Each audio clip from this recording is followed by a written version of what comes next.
5 tools that are going to help you invest in your child's financial future. Today's information is going to be broken down into different categories.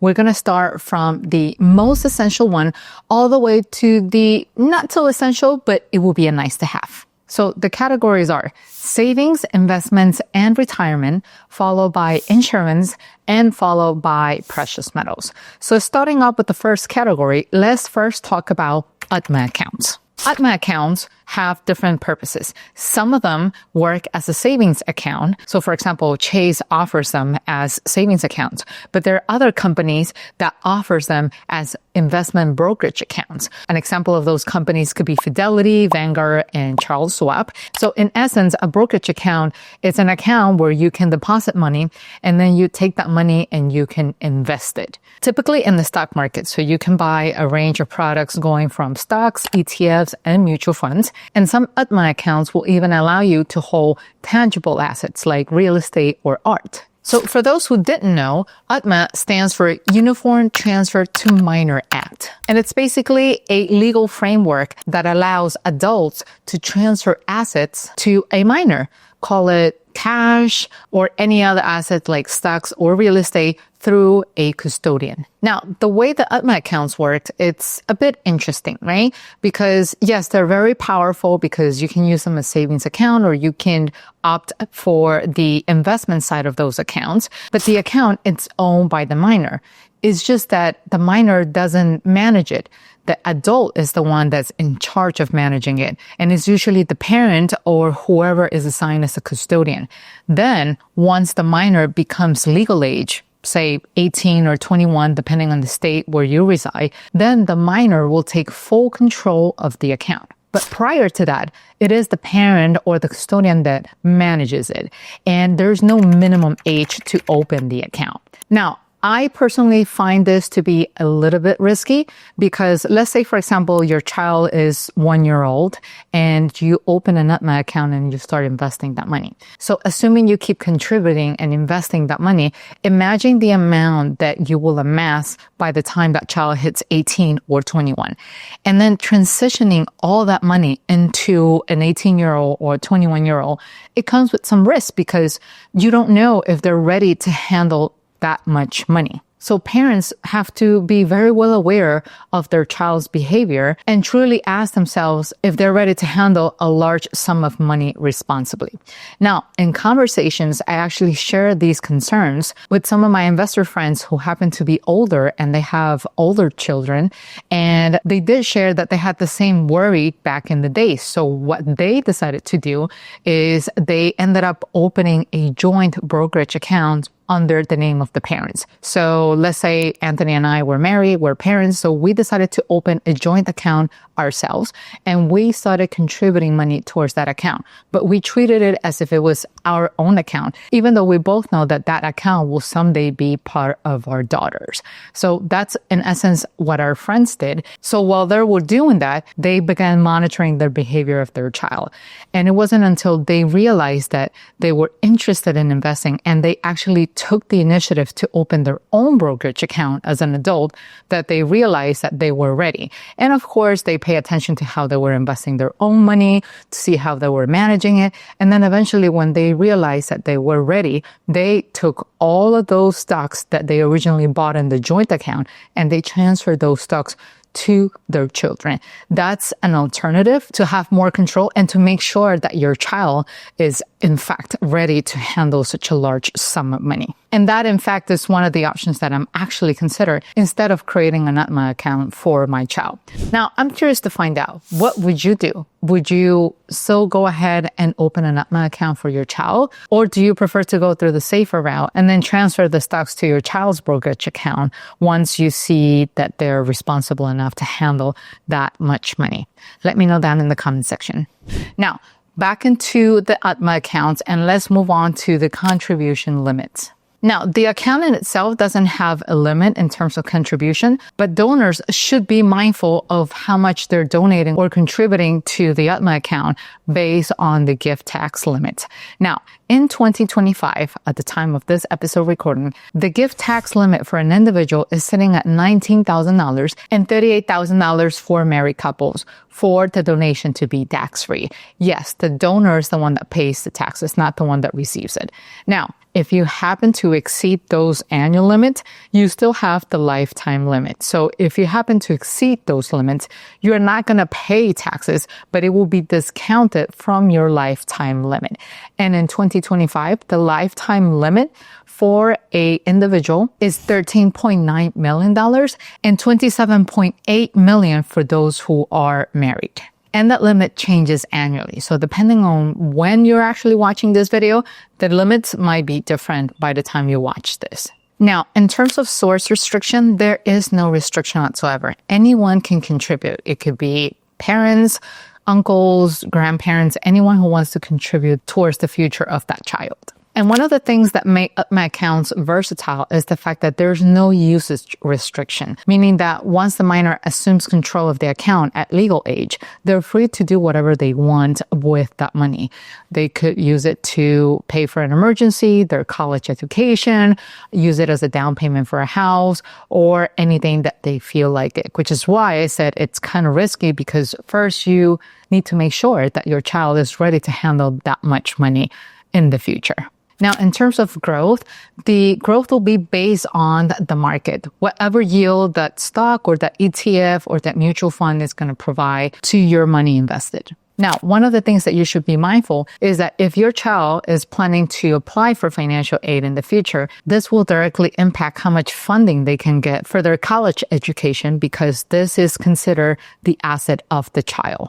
Now, moving along, let's talk about the next tool, 529 plans. And those are investment accounts with the purpose to contribute towards your child's education. And it's usually the college education. Some plans will allow you to use it to pay for kindergarten all the way to high school, but that's something that you should check in your state and see if your plan allows it. In terms of the control of the account, the parent or the custodian, meaning whoever opens it and administers it, is the one that owns the account. And then the child, student, it's the beneficiary of the account, meaning the one who's going to be receiving all those fundings towards their college education or whatever type of education that that plan allows you to pay. And in terms of expenses related to education, we're talking tuition, books, room and board, anything that is directly related to the education of your child. Now, in terms of contribution limit, that will vary per state and per account. And depending on the state that you are, the limits are set somewhere between $235,000 and $597,000. That is per account, per beneficiary. Now, in terms of how much you can contribute annually, you should use the gift tax limit as your guidance. Now, in terms of where the money is coming from, there is no limitation either. Anyone who is willing to contribute to that 529 plan can do so. Now, this is where things get interesting. Usage. What can you use this money for? This plan, it's created solely for educational purposes. So it should be used only for education expenses. Anything that falls outside of that will incur a 10% penalty plus taxes on the gains on the money invested. In terms of the yield that you will be receiving, that will be based on the market and the type of asset that you invest in. Call it stocks, ETFs, mutual funds, or a combination of all the above. Now, if your child is considering financial aid, this will have a low impact because the plan in itself is an asset of the parents or the custodian, not necessarily of the child. And if for whatever reason your child decides not to go to college, or if the funds doesn't get used, you have different options in what to do with the money. You can assign it to a new beneficiary, maybe their siblings or a nephew or a grandchild, or you can just simply roll it over to a Roth IRA, or you can take the most expensive route, which is to withdraw all the money at a 10% penalty plus taxes on the gains. Now, next in the same category is the Roth IRA for kids. And what this tool will allow you to do is to save for your kids' retirement. And you can simply open an account in Fidelity or any other brokerage that offers a Roth IRA for children. I personally like Fidelity because I have accounts in Fidelity and I'm just used to their platform. But you should do your own research and choose a platform that will best benefit you and your child's need. In terms of control, the account belongs to the child, but as long as that child is a minor, then the parents or the custodian will take control of that account until the child hits legal age. It could be 18 or 21, depending on the state. And once again, this has a bit of a risk because if you start up a retirement account at a very young age for your child and the gains, they continue to compound over the years, chances are that your child might end up with a very sizable Roth IRA. And you have to make sure that they're ready to handle that kind of money. Although I like to think that if they're contributing to a Roth IRA, they're somewhat more responsible because the way Roth IRAs work, it's a little bit different than the UTMA account. And is that the contributions need to come directly from the child's earned income, meaning your child has to have a job, right? And so this plan is actually very common for small business owners that hire their children to do whatever they're assigned them to do. The most common role nowadays is to assign your child to manage the social media accounts for the business because let's face it, they know how to navigate social media way better than we do. So the contributions will depend highly on their salary. As of 2025, the highest limit is $7,000 a year or the child's earned income, and it will be the lower of the two. So just to reiterate, there is a restriction with this type of account in the sense that the funds should only come from the child's earned income. In terms of usage, the account, it's a little bit restrictive as well because it is designed to be a retirement account. The funds that are deposited by your child can be withdrawn at any time, but any earnings will be subject to penalties and taxes if they're withdrawn before the age of retirement. Now, there are a few exceptions that will allow your child to withdraw the money before retirement age, but the account has to be open for at least 5 years. And these exceptions are the purchase of a primary residence. That's if they become a first-time home buyer and the limit to withdraw is $10,000, college costs, or some type of disability. In terms of the growth that this type of plan will deal, that will highly depend on the asset that it's invested on. So that will depend highly on the type of asset. Could be stocks, ETFs, or mutual funds. And the impact on the financially is low until the child hits legal age. Now, let's move on to the next category, and that's insurance, particularly whole life insurance with access to cash value. Now, the thing with life insurance is that it's a little bit of a taboo for some people because some do think that in order to enjoy the benefits of a life insurance, you must be dead. And that's not true, especially if it comes to the life of your child. But that's not the type of life insurance that I'm talking about.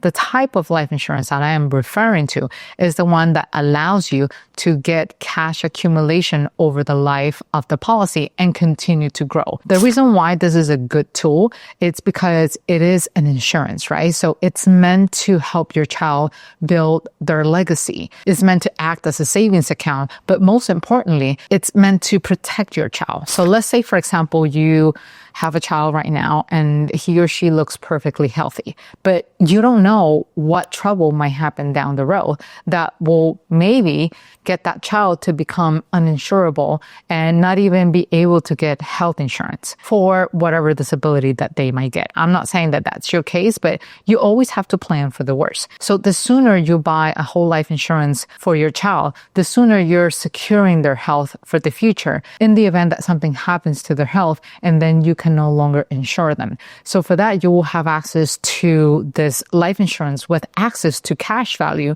that you can tap into, borrow against the policy, or withdraw from the policy to pay for any emergency. And if no emergency arises, congratulations, you can still use that money for their future. Call it their college education or the purchase of their first home. Now, in terms of control, the parents who purchase the policy are the ones who will own the policy. The child will be the insurer, and then the parents will be the owners of the policy. And the ownership can be transferred to the child sometime in the future. In terms of contribution limit, these are going to be set based on the premium. So whatever premium the policy dictates, it's whatever you get to contribute towards it. In terms of the source, the owners is the one that is going to be contributing to the policy. But the beauty of this is, once again, it will not have any usage restriction. You can actually tap into the cash value accumulated over the years and use it on whatever you find it necessary. Call it any emergency, college education,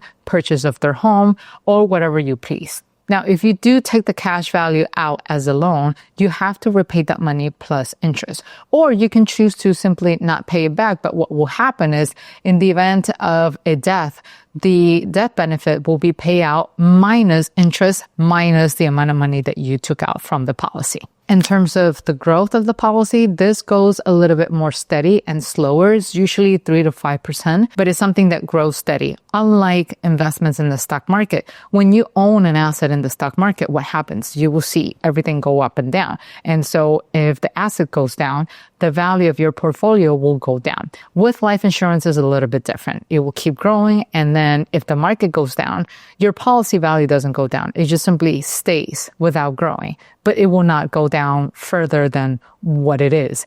And then once the market recuperates and continues to go up, then the policy will continue to increase in value. So that's why it's important to diversify. And this is an excellent tool to complement the prior ones that I just talked about. Another beautiful thing about whole life insurance is that this doesn't have an impact on financial aid. And if the cash value is not used, depending on how the insurance is structured out, the cash value could be added to the death benefit. So let's say, for example, if the death benefit of the policy was $100,000 and then the policy accumulated a total of $75,000 in cash value, the total payout at the end will be $100,000 plus the 75, totaling $175,000.